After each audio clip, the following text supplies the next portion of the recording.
Искуствата со турските сорти семенски материјал кај оризовата култура меѓу земјоделците и преработувачите во производствениот регион се уште се диаметрално спротивни.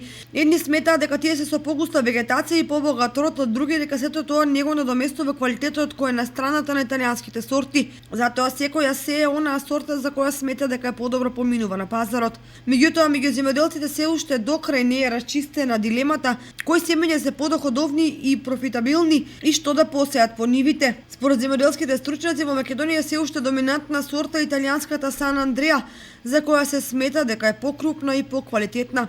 Меѓутоа, во последните години земјоделските површини се повеќе ги освојуваат турските сорти ориз и тоа поради неколку причини. Опитите од проектот ТИКА покажаа дека тие се со пократок период на вегетација, поотпорни се на полегнување и даваат мощни добри приноси. Негативната страна е што се поситни, а тоа значи дека имаат пониска откупно-продажна цена на пазарот. Според првиот човек на Институтот за ориз во Кочане, Македонија ресно се откажува од производството на сопствен семенски материјал и се определува главно кон увоз од развиените земји, што долгорочно гледано не е добра опција. Прво затоа што од државата се одлеваат огромни девизни средства, а второ поради зависноста од квалитативните карактеристики на семењата, кои во одредена држава се создава за мощните климатско-почвени посебности.